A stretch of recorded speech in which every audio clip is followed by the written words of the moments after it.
Buy and hold is a waste of time when you measure the opportunity cost. There's not one time in the last 5, 6, 7 years where if Lisa had and I had bought and held, would we have made anywhere close to what we have made by flipping? It doesn't matter how much the suburb boomed. It just doesn't matter. You can't compare the returns with the between buy and hold with flipping. Welcome to Get Invested on the Property Hub podcast channel, the leading weekly show for Australians who want to learn how to unlock their full self, health and wealth potential.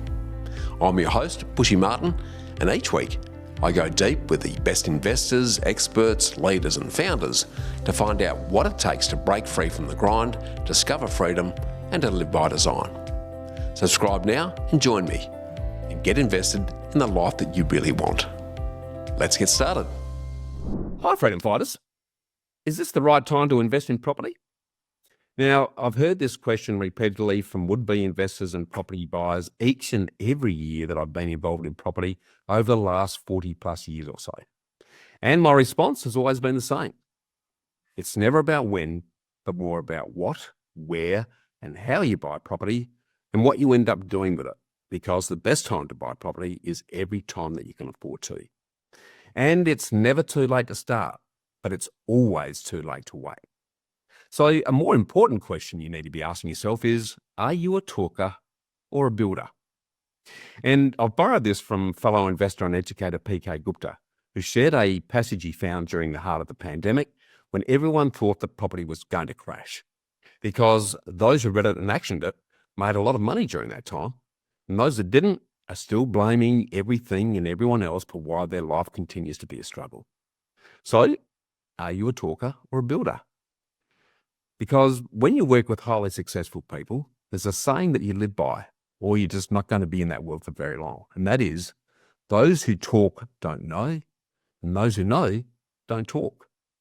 Talk is for spectators, finger pointers, motivational speakers, politicians, self-professed instant experts, and news presenters. Basically, all the people who don't know. Because here's what most people really don't know. The moment you talk about something, you create a virtual image of it in people's minds. And once you've created that image, you then need to sell it, defend it, handle criticism about it, and basically maintain it as if it's the real thing. And in this ego defending process, all of the energy you could otherwise have dedicated to building the real thing gets sucked dry as you create and defend your virtual image of it. That's why talkers talk and builders build. Successful people don't need to communicate with words, they let their creation speak because they're fluent in the language of results. So let me ask you again, are you a talker or a builder? If you're a talker, then keep endlessly scrolling through social media as the talker's tool of choice, so that you always have reasons, albeit false ones, to justify why you never actually do anything. Because it's the start that stops most people. But if you're a builder and you want to build a seriously profitable property portfolio that will fund your version of freedom, then start today. Because it's the what, not the when, that's going to count. And to give you the added inspiration and motivation to get you started or to help you continue building your wealth through property done properly, we're joined by active proven builder Shehan Tambinayagam, who, as you're about to hear, has journeyed with his partner Lisa in just 5 short years from the depths of financial instability, burdened with looming debts and a lack of tangible assets, to a place of abundance with a net worth of now well over $1 million in this very short time. And Shehan's turnaround wasn't a stroke of luck. It was through the magic of property investment and the great teachings of our mutual friend and mentor, Steve McKnight, who actually appeared here on Get Invested back in episodes 249 and 250, way back in November of 2022. So make sure you have a listen to them if you haven't done so already. And as we're about to unpack, as part of our ongoing series of conversations with proven hand-on investors, Shehan's a successful property flipper, or buy, value add, and seller, who now leverages his expertise to assist you and others as the founder of S&L Consulting, a buyer's agency in Victoria specialising in pre-purchase systematic due diligence, property acquisition, and value-adding project management. This week, we're going to dig into the nitty-gritties of Shehan's personal journey before unpacking the actionable insights he shares in his great book, Strategic Property Investing, which aren't mere theories, as they're the exact blueprints that he employs in his own investments, as we'll talk about. So I'm really looking forward to our great conversation. So welcome, and let's get invested, Shehan. Thank you for having me, Bushy. Appreciate being here. Great, Shehan. I've done a fair bit of Google stalking of you in recent times, as I always do with guests that come on the show. And the more I read and the more I saw, the more impressed I've been. Shehan, Thank you. I love not only what you do and how you do it, but the values that you bring to the table, which is an area that not a lot of people actually do fall back on and build things from. So we're going to have a great conversation. But Shehan, I guess just to kick things off for those who don't know and haven't been exposed to you, can you sort of start by telling us what you do differently and as importantly, why you do what you do? Yeah. So, Bushy, thank you for that introduction. Very lovely of you. Lisa and I, what we do differently is first of all, I'm a buyer's agent, but not really. In fact, I've just written a blog where I said, let's get one thing straight. I'm not just a buyer's agent, right? So what I do differently is I want to empower people to invest. And the fundamental difference that Lisa and I have is that we help investors not just find good deals and then manage good deals and get out of good deals. I don't just buy something for you and then leave you high and dry. We also teach you along the way so that you're empowered to take and repeat those actions, whether it's with me or without me. The industry is fundamentally, I guess, tilted towards a sense of dependency, and where people are forever dependent on somebody else to go and create the lifestyle that they want or create the wealth that they want. Whereas we operate very differently. We want you to be empowered and make decisions and have the tools and resources to do that yourself. Now, if you have to leverage somebody's help and expertise because you're too busy, fine. But you should really know what you're getting into, and you should be investing in your education first. So that's the fundamental difference. The other one is we are 100% performance based, which means I don't need commission or fees to pay my bills and to fund my lifestyle. My investments take care of that for me. I only get rewarded when the investment does well, and so that's another difference with Lisa and pretty much I don't know anyone else who does it, to be honest. No, I love it. You're actually talking my language and singing my tune, Shehan, because I guess in recent times I've become increasingly disappointed with the buyer's agents industry because I think there's a lot of promises and some pretty average delivery and pretty average performance if you look at it in real terms. And you mentioned a really good point. That dependency is something that I have a real issue with, because if we're not guiding, supporting, educating, and helping people to actually take control of their own destiny, then I think we're falling short of what this is all about. And really glad to hear that you fall into that same camp, because I often say to people now, Shehan, my role is to work myself out of a job by actually empowering you to be able to take control yourself. And yes, you can check in with me when you like, if you want to just have a second sounding board. But if I'm not actually teaching you to fish rather than giving you a fish, then I'm falling way short of what this is all about. So I absolutely love that. Look, I really want to dive deep now and up your own journey, if we can. And I want you to take it back as far as we can pre-property, because we'll dive into property separately shortly. But give us a run through on, and where have you invested your time, energy, and money over the years, and why, and how has this led you to where you are and what you're doing today? So I was brought up in Sri Lanka, born and raised in Sri Lanka, and then we moved here around 2004 after my high school. Unfortunately, my father passed away in that same year. So mom found a way to bring us over here and start a new life here, So, because originally the plan was for me to go to London and go to university in London, which was dad's dream. But yeah, after he passed away, we came here. Now, from the life that we left and to how to restart again at 17 was a enormous challenge, So it was very difficult, and it was. But I'm grateful that I went through that because I think I built a lot of resilience and learned a lot of lessons along the way.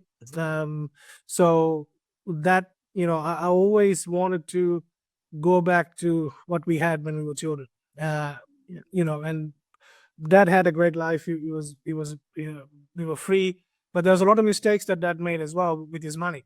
Um, so I wanted to initially, without being so sophisticated about it, all I wanted in simple terms was to make the kind of money Dad was making, but be free, and not be silly with the money. So that was the base of it. And after that, after we moved here, I worked at odd jobs, the typical sort of story, KFC, and then Safeway or Woolworths. And then I found a really good corporate job in insurance under Suncorp. I worked there for 12 years, and it was a great job, but it was a job. Yeah. At some point, I realized that you know, about 4 years or 5 years ago, I realized um, I have achieved what I always wanted to achieve. Really good job. Mom and dad said, get a really good job, high paying job in the city, big company, really good money, all this. I looked around and I went, is this it? This can't be it. So I had a feeling that there was a lot more. And I used to think mom sacrificed so much for us to come here. And I just felt like I was living a mediocre life. And I thought, I probably owe her a little bit more. Maybe I should try something. So Lisa and I, yeah, we decided uh, that's what we wanted. So all that came before property, and I feel lucky in that way because those core beliefs and sort of value systems is what drove us into property, and then we realized property is the way out. Um, so that's this journey up until property. But then, yeah, for us, then getting the start in property was another hurdle as well. But yeah, Well, that's the start. yeah. So I'll circle back to the property piece shortly, but something I wouldn't mind delving into because I hadn't realised until you just shared that you lost your dad at 17. Yeah. That's a pretty foundational age. Do you mind sharing how difficult that was? Because I had a very close relationship with my father, and I lost him a lot later, of course, but I still miss him, Shehan. Yeah, Talk to me about that. we were very close, as close as two people could be. We were. He was my everything, and everything I did was for him. To make him happy. So even to this day, it's very hard to look at. And he's been passed now 25 years almost. So, about 20 years, yeah, 22 years. So it's been a long time, but I still miss him like it was just yesterday. So it wasn't just the grieving, it was, I lost everything basically that day, which I lost. Why am I doing anything? For what reason now? I didn't have anything to do anything for or work towards. So yeah, that was a big shift in my life. Certainly something that it affects me still today. And at some point, I am driven a lot because I feel like he's watching as well. So there is that aspect of well, which is a little bit funny in a way, isn't it? Because I don't know. I feel like I'm striving to achieve because he's watching and I want him to be proud of me. I love it. I love it. And has that been the most challenging event in your life to date? And if it had, what is it? And what are the greatest learnings and best changes that have come out of those challenges that you've had? It's certainly, I put it up there. Another challenge was I had a child very young, so I was only 21 in a new country. Um, so that first few years was quite challenging. That was hard, and because I was planning to go back to school and everything, and then because I thought that was the way out. And then yeah, then we had a child. But there's no regrets. It was a challenge at the time, but my mom used to always say to me, the best thing you could do is have children a little bit younger. And she's right. I'm only 38. My son's going to be 18 next year. And Lisa and I are looking forward to the next stage of our lives. So I feel like we've already lived a lifetime, and now we get to do more. Yeah, I love it. I love it. You touched on this a little bit, but can you sort of expand a bit on what your core values and beliefs have been that come out of your upbringing, and how has that influenced who you are and who you become?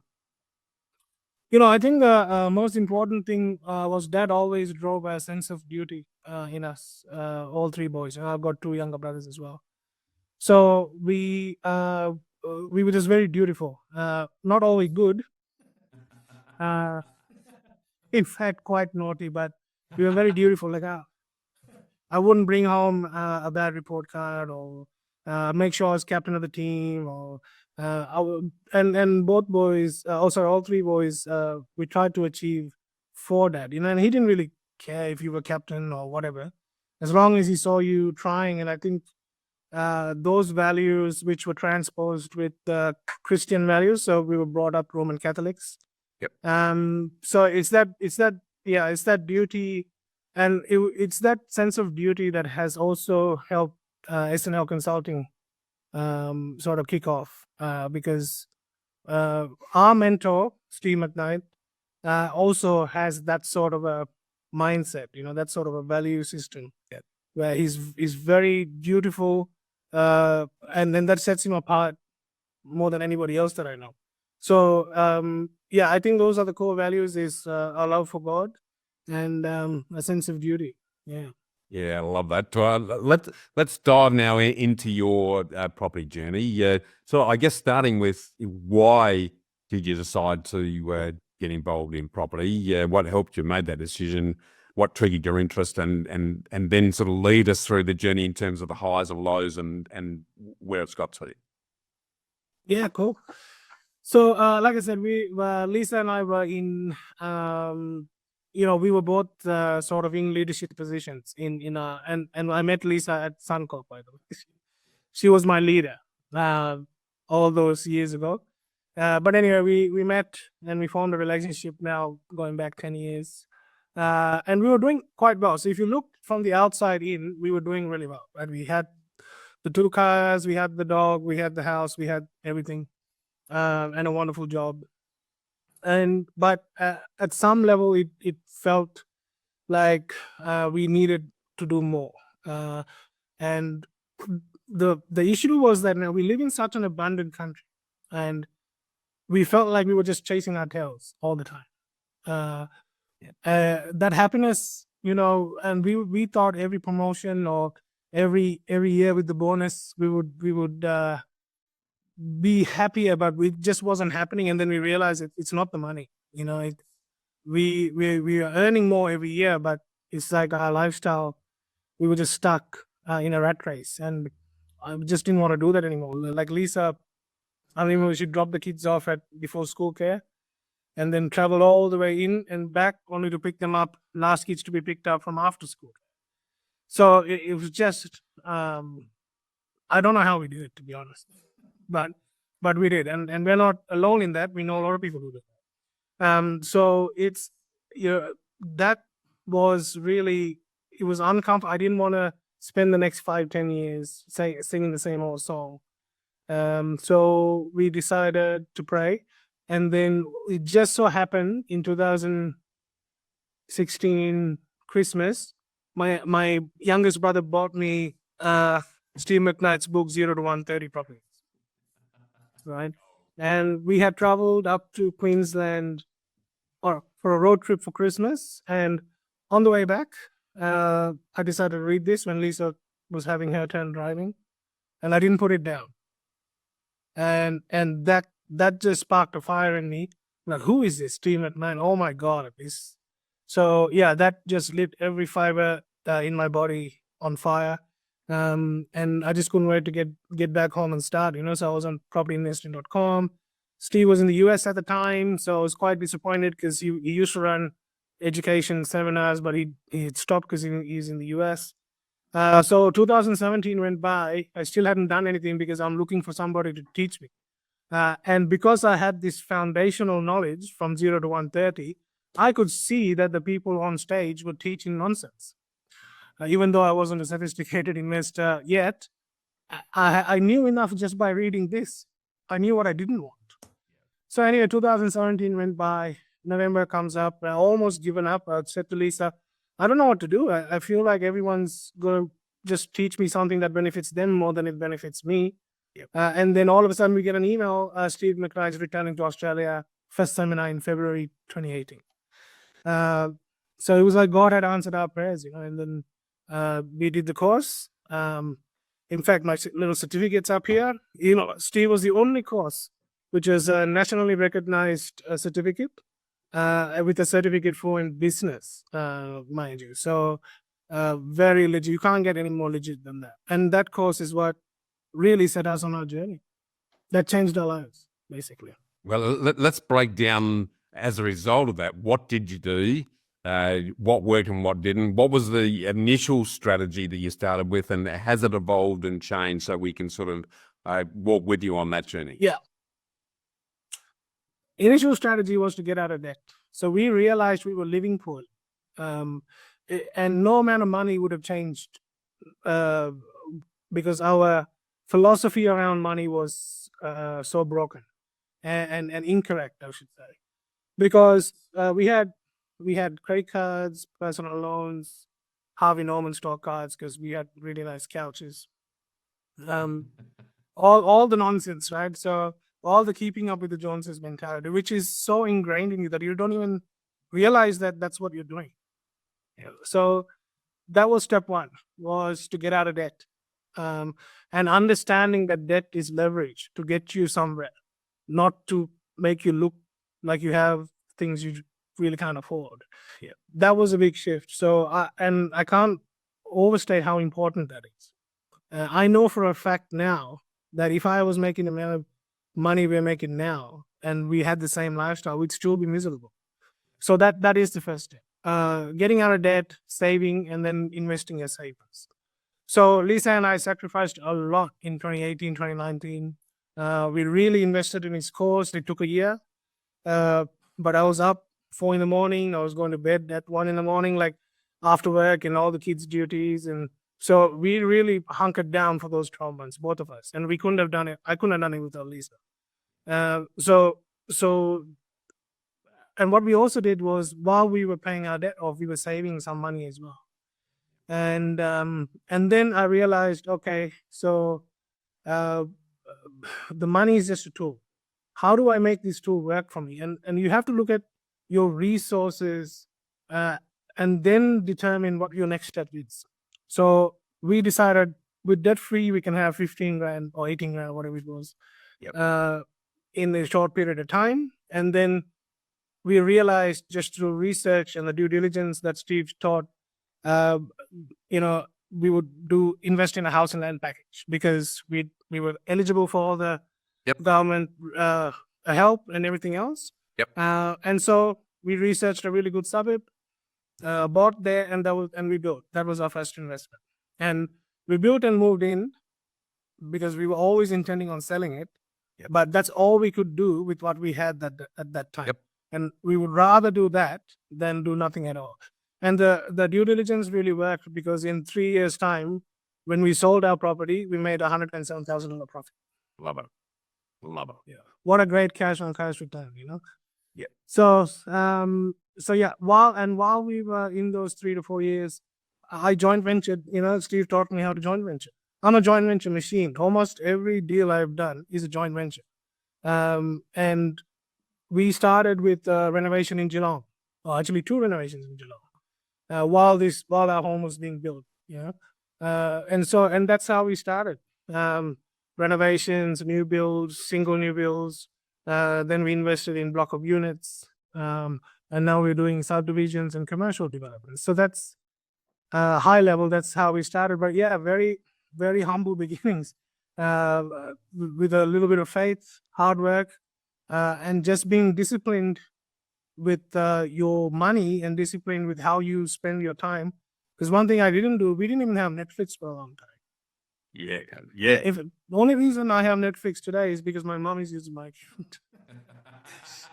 So No, I love it. It's the old story of going through a little bit of it's the old delayed gratification exercise, really. A little bit of sacrifice now for a big reward later, versus what most Australians do is make no sacrifice now and end up yeah, really suffering later on. So love your thoughts on that.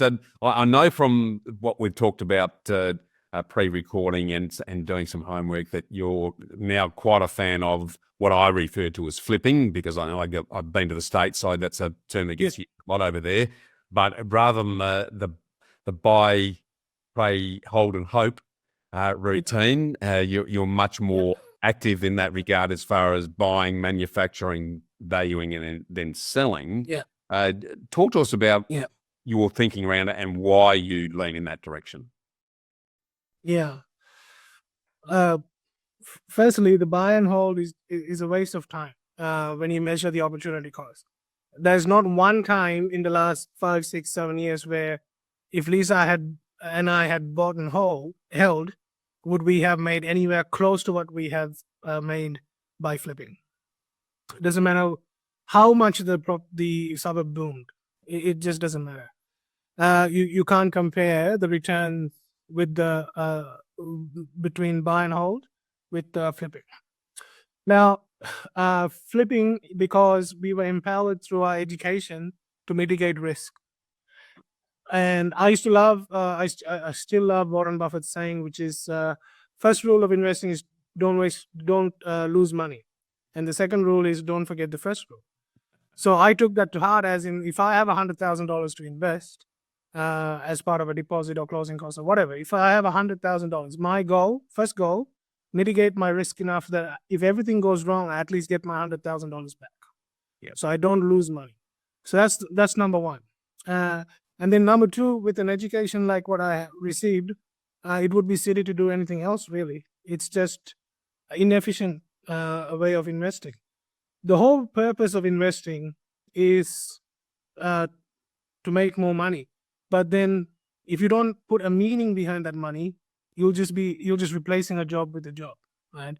So that's why we flip, is because I know that I can, with my skills and education and now experience, I can turn 100 into much more than 100 in a very short period of time.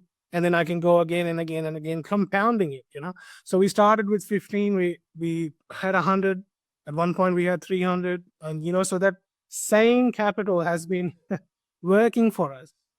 And that's why we are where we are today.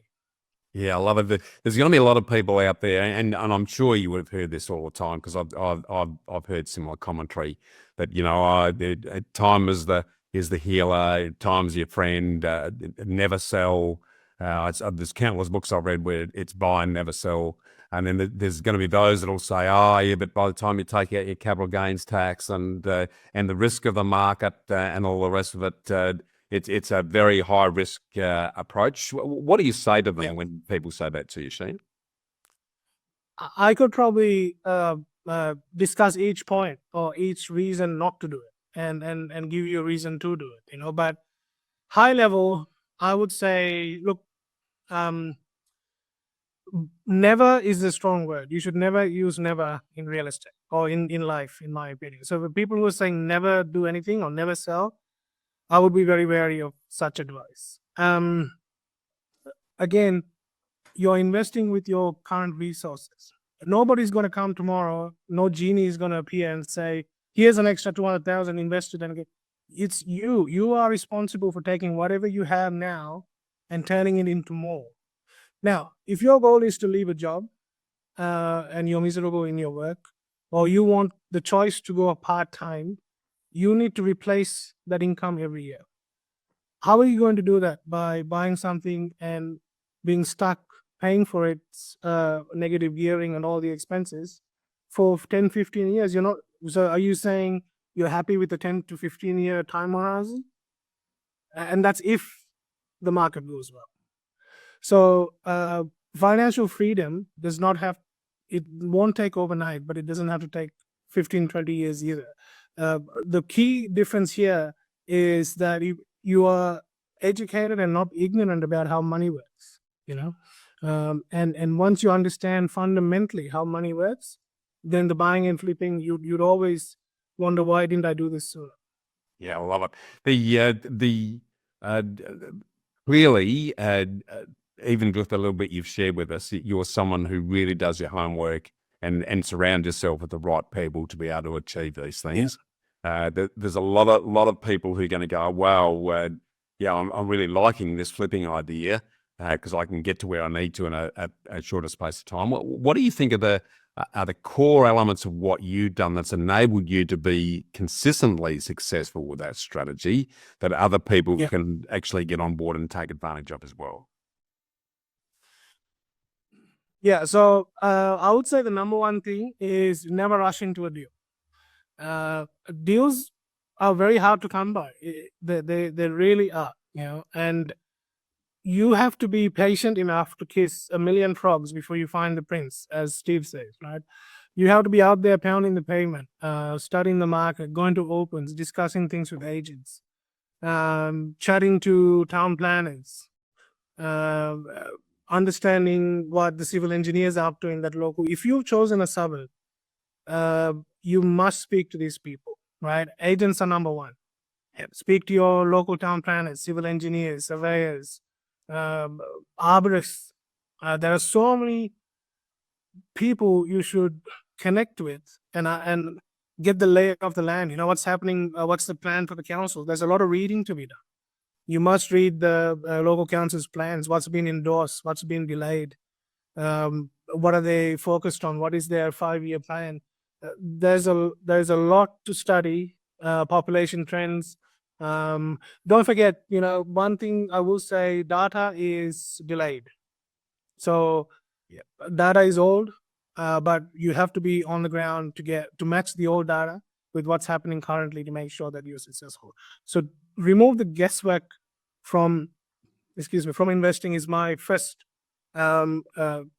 piece of advice is if you think you're going to buy something for 500,000 on this Smith Street, and you think after a $70,000 reno you can sell it for 750, all those are assumptions that I would test vigorously, and I would take my time in doing that. So that's the number one thing. And this is another reason, just to bring it back to the buyer's agent stuff, is inherently it is difficult to find the right deal. And then to find the right deal for you specifically. And if somebody is saying they have the perfect deal for you in 2 minutes, then you should be asking questions. And that's what I like to do, is empower people on what sort of questions you ask. Am I being sold a dud? How do I test that this is the right thing for me? So yeah, there's a whole process that we go through to determine the right suburb. In fact, the property always comes last in our assessment. Yeah. You know, we work off the outcome approach, which is I will determine my outcome first. I got $10,000. I want to turn it into 20 in 12 months. Then I'll go and find the property that I want that will do that for me. But there's a whole list of things to get done before you even start considering what type of property it is, you know? So, yeah, that's my sort of nutshell. No, I love it because there's a couple of very key points there that I just want to reinforce that you shared with us there, and that is starting with the end in mind. So you're very clear on what the outcome is. The solution isn't the property is just the vehicle that's going to get you there. The other thing that I love about what you shared, is that data is useful, but data can also lead to procrastination. And what is the right data? That's the issue now. In my lifetime, and I'm showing my age now, Shehan, I've gone from zero information where you had to go out and find it all yourself to too much information. And the information now is such that there are people using that data to justify their own story that's not necessarily in your best interests. But thirdly, what I love about what you've shared is because if you look beyond medians and all the stuff that's quoted in the media, which is misinformation in my view, because, again, quoting Steve McKnight, our great mentor, as long as people live in houses, there's an opportunity to make money in property. That's right. What I love about that is that you are getting nitty gritty with boots on the ground, and you intimately know your area so well that when the right opportunity comes along, you almost intuitively know what it is, and you can move quickly to do it. And you've got control over your destiny because you're manufacturing the value. You're not throwing that control over to the market and everything else that gets in the road of it. You're actually driving that because you know what the end outcome needs to be. So I think there's a lot in there that people need to take aware of. And I think working with someone like you and other independent professionals who understand exactly how that flipping approach works can certainly fast track it. It's an area, if you're trying to do part-time or you don't have the time, you don't have the knowledge, it can be dangerous. But those that are doing it properly, it's a great way to make things happen far more quickly. So I love you sharing all of that. Something that I always ask people, Shehan, because you've sort of gone from the lows to the highs. What, if anything, do you still struggle with? So I'm the spender in the relationship, and Lisa keeps me honest. Also, that sense of duty. I take a lot of responsibility, like for my mom. My mom came here very late. She has, super is useless. So, not enough in there. My grandma is dependent on me. My uncle. So, and being the eldest son, there's a lot going on. So I do like to spend on stuff as well. On top of that, I like the nice things in life. But so sometimes I do struggle with why don't I just go and buy this car or whatever. So it is something you have to always keep reminding yourself that there are bad habits and there are good habits, and it is the repetition of the good habits that really took us from where we were to where we are. It's the philosophy around money. It's understanding that money is just a tool, and how you use that tool and becoming a master of that tool, just much like an apprentice. In fact, Steve's course was called Property Apprentice. Really, it should have been called Money Apprentice, just using property. Right? You can replace property with whatever asset class you think you're going to be good at. It doesn't have to be property. I believe in property a lot, but I don't love property. I actually don't like people who say they love property. I love what it can do for me, because it multiplies my money in a much better way based on my resources than anywhere else. But you can replace the property, but that philosophy around money is very important. So I sometimes psychologically, because my dad was a big spender as well, so I do like to spoil people. But yeah, that I struggle with that sometimes. So some days I wonder if are there enough deals? Am I doing enough? That once you get to a level where I only do three to four deals a year, right? But then there's all this time, and I'm like, should I be doing much more? I'm free, but what am I doing? I'm sure. So I don't want to fall into the trap where I'm just doing more just because I have time on my hands, So I am in that phase where I'm still developing a very solid, what am I going to be doing with my time phase, because everything's just happened so quick. But the last thing I want to do is to regress back to bad habits, because then in 5 years time from now, it's going to be Shehan, the guy that needs to go back to making more money. So I don't want to do that. I don't want to make more money for the sake of it. But yeah, I've got to a stage, Lisa and I are, do we go on road trips? Do we buy cows? Like, what's next for us? Like that's, so first world problems, I guess. But it is something you need to be wary of. You need to be wary of your bias and your thinking, like how do you perceive the world? And sometimes money could be dangerous in that manner. So yeah, so those are the things we struggle with Bushy, but I can't remember the last time I struggled to worry about a bill or something like that. No, and they're really. I'm glad you shared that, Shan, because the question I generally start with people when I'm assisting them, it's not about property, is how much is enough, and how much is enough for you to live the way that you want to live. Because if you're not clear on that, if you don't know how you want to live, what you're going to do with your time, and how much that costs to live that way, everything else is a bit of a nonsense, and you get back on that rat race of chasing money that are making money. And then what did you actually achieve? So I agree with you. Money for me is a volume switch. It actually amplifies the basic traits that you have as a person. That you had. Yes. Yeah. So they can be good or bad. Depends which way that swings and how you take advantage of it. But I guess that's a nice segue into, I'd love your thoughts on what do you think are the qualities and character traits that separate great investors from the rest? Courage and faith are the two big things. When I say faith, I don't mean faith in a Christian God or something. Faith in their own abilities. Lisa and I are not special. Far from it. In fact, we're not geniuses or anything else, right? We just decided to put all and invest all our time and energy into getting good at this one thing. And that's made all the difference in the world. And we're not special. So just having the courage to take the leap. And people who make decisions to take action.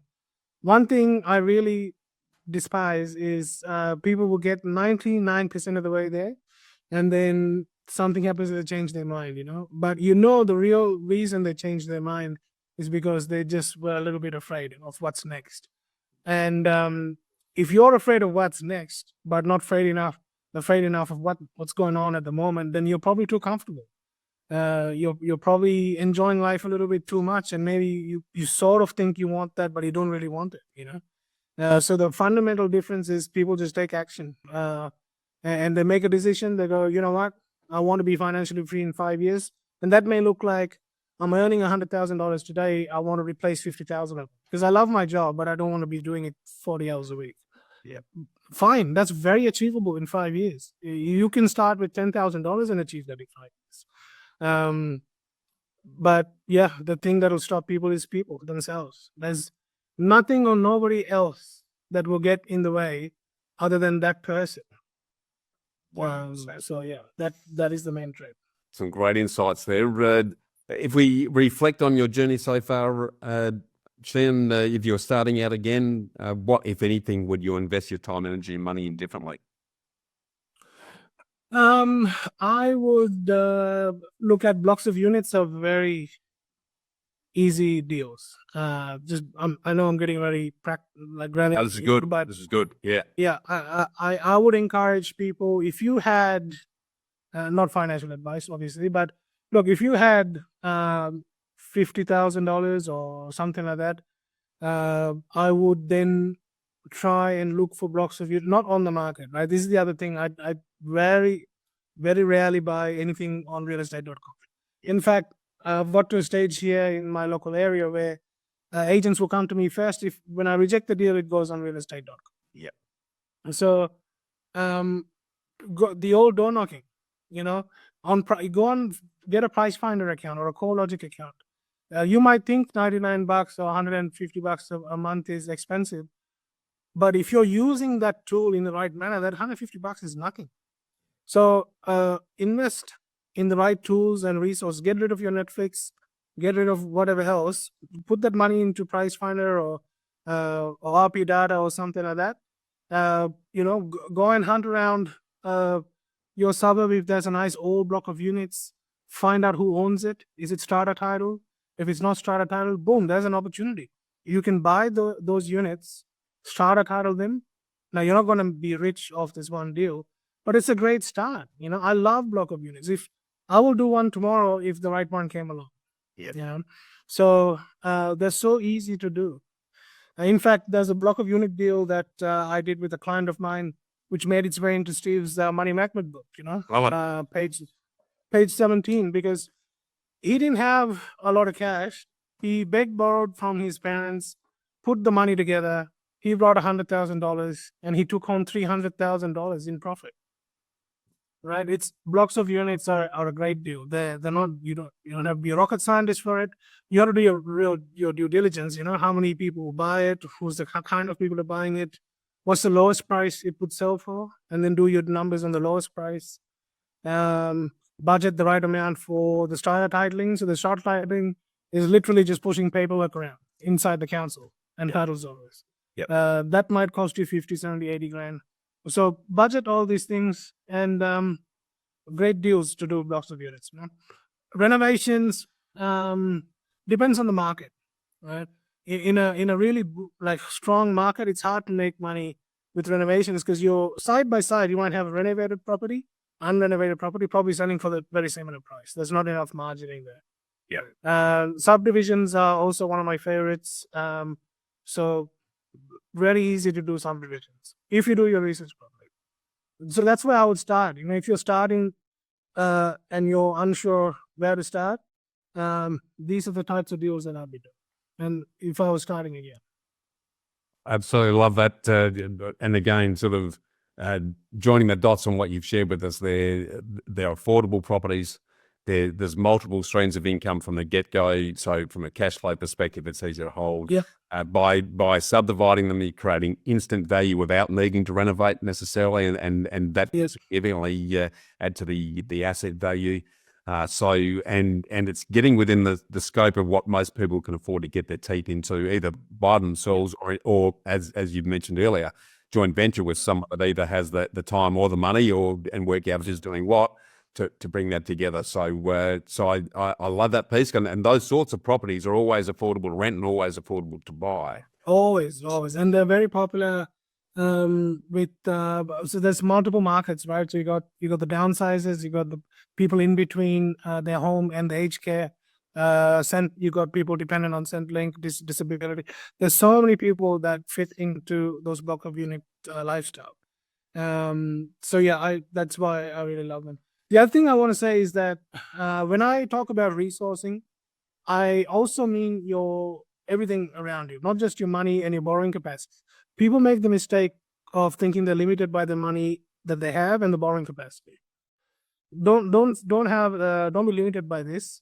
Who are your people? See who's going to be. Maybe somebody will take a leap of faith on you. That happened with me. One of my first time investor, I had to go and borrow $100,000. Somebody who's never done a deal before, and somebody took a leap of faith in me. So exercise and maximize all your resources. That's very, very important. You should not be saying, I don't have enough money, I can't afford. This is very bad language. You should be wondering how you can do it. 100%. It falls back into that talker versus the builder approach to life. Shehan, look, we've only really just scratched the surface, and I'm keen. I think we'll get you back on at a future day. We'll actually do a feasibility study or a breakdown of some case studies that really bring this to life, because that makes it real for people who to see what you've done, why you've done it, and what the outcomes were.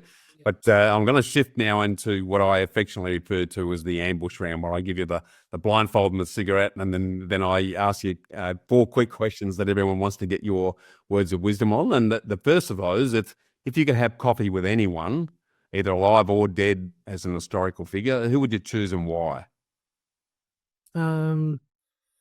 Coffee with anyone, Winston Churchill. To ask him how he spotted things that nobody else spotted. Yeah, I love that. He's certainly a very insightful character, way ahead of his time. And I'm a bit of a history buff, so I've only just been listening to stuff on Winston Churchill, actually. Have you? Yeah, what I love about him, he saw trouble as an opportunity, and he would throw himself into that holeless bolus, having faith in himself that he was going to be able to ride whether that's someone shooting at him or doing something in the political arena. He loved the cut and thrust. Whereas a lot of people see that the fear gets in the way. The courage, he had to go, right, let's get in there and let's enjoy this. Amazing approach to life. There's a lot to learn from his attitude as much as anything. A lot, yeah. Especially because his father did not like him or respect him at all. And there's a letter that his father wrote him once. Shameful. No father should speak to their son like that. But in some crooked way, he went on to save the world, right? So that's why, yeah, it's just, I think he has so much to offer, especially with what you just said as well about him. Yeah, and I love that. Swinging back to the investment arena for a second, what's both the worst and the best piece of investment advice that you've ever received?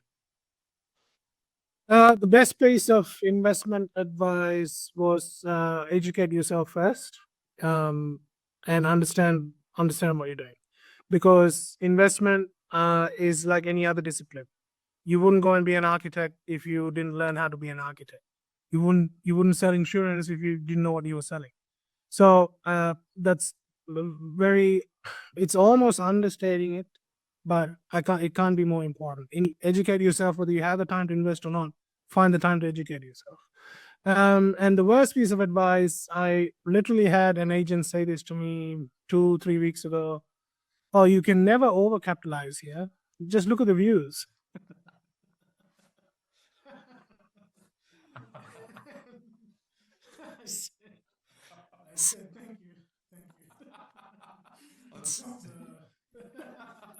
I totally agree with it. That is a salesman through and through. Who's just trying to flop the property. He's got not thought for one you need to achieve with it. Love that. I would sell through that. Yes, that's right. Good point. I have the uses. Completely different subject. What superpower do you wish that you had and why? Superpower. I don't know. Never really.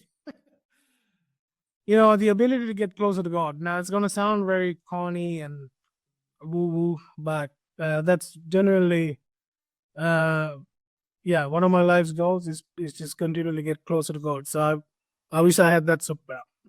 I love it. I love it. It comes back to that value set at the end of the day, because we are our values, and our values will determine our outcome in life. I have absolutely Definitely. no fear of that in any regard, and it might take a while with some people, but Yep. the longer it takes, the better or the worse the outcome, depending on what your values are and how you implement them.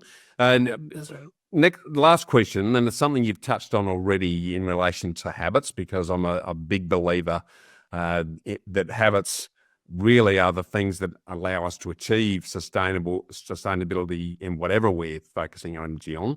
So I'd love you to share a personal happy habit or a rewarding ritual or a daily discipline that you've employed that's contributed most to your success today. Yeah, so I go on a 5-kilometer walk, rain, hail, or shine, with my chocolate Labrador every day. And the days I can't do that is only because I'm either not home or I'm traveling.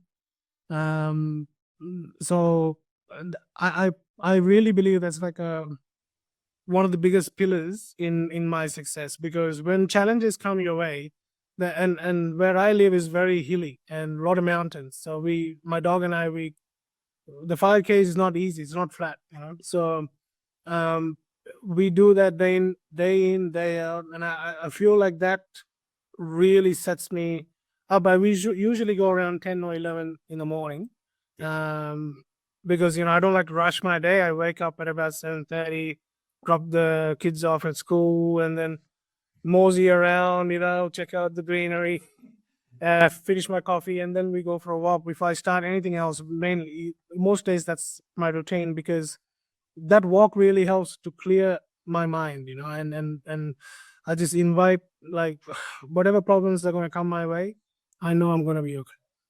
I love it. There's so much in that, Shehan, because it's not just a walk; it's a meditation. Yes. It's the gratitude you have when you're out in nature walking with. And I'm saying this because we start our day. We've got 2 Samoyeds, which are a big part of our family. Yes. They are our alarm clocks. So when they come in with their big smiling faces, it's time to walk. We have our coffee. We're doing it in nature.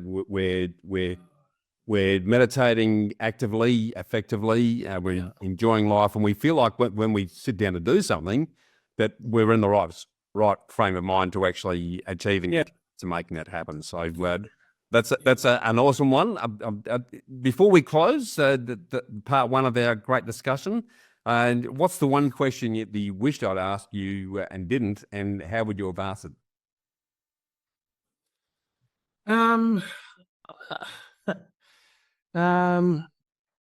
So it's going to be an investing thing. So the most important thing when you purchase an investment, I guess the question would be, when do you make money when you invest? When you buy it or when you sell it, or in between, And the answer would be when you buy it, because your outcome's already sorted before you buy it. And I think framing it in that manner has helped a lot of my clients really connect the dots. Sometimes people can't understand what they're doing; they just do it because everybody else is doing it. But for example, I'll give you a quick one.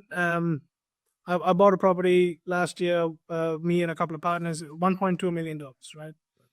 That property, the only reason I bought it is because I knew without a shadow of a doubt that I could increase its value to $6 million by investing another $2 million into it. Yeah. So we have a $2.5 million cost, and our valuation at the end will be $6 million. Plenty in the pie for everybody, right? And we can either choose to sell it or keep it because of the amount of income that property is going to generate. So when do you make money? Long before you buy, and not when you sell. So I just wanted to sort of wrap that up. Oh, that makes perfect sense, and it reinforces, which we'll talk about in part two, the importance of due diligence and knowing your numbers and getting that right before you pull the trigger. So some great sharings there. Again, we've only just really scratched the surface. So I'm looking forward to continuing the conversation with you on a number of occasions moving forward, Shehan, in addition to your book down next week. I just want to thank you for the time that you've shared the ins and outs of your inspiring personal journey so far. But before we close, if our conversation has raised any issues that anyone listening would like to confidentially delve in deeper into in regard to any specific property needs or challenges, feel free to reach out and book in with me for our personal solution sessions by clicking the link in the show notes, where you'll have the complete, dedicated and undivided attention of my 40 years of property experience at your disposal to help you solve your property challenges for a full 60 minutes. And regardless of whether you're new to the game or an experienced investor, also free to take advantage of our recently released self-paced Freedom Formula course that's been crafted from my award-winning book of the same name, that you can also do anywhere, anytime at your own pace by clicking the link in the show notes so that you can take things to the next level on your journey to achieving your lifestyle vision and your version of financial freedom. We now look forward to continuing our conversation with Shehan in next week's episode, where we're going to unpack the actionable insights for your property future through the frame of Shehan's great comprehensive book, Strategic Property Investing. So remember to always get invested in your knowledge and your network, and we look forward to getting invested with you again then, Shehan. Thank you, Bushy. Thanks for having me. I've enjoyed it. Thanks for tuning in to Get Invested on the Property Hub podcast channel, your home for property investment insights and inspiration. Make sure you subscribe to Property Hub for free. Get your weekly dose of Get Invested inspiration along with every episode of Realty Talk, Australia's top online property show for red-hot property investing news and insights direct from industry leaders and influencers. And finally, I'll see you next time.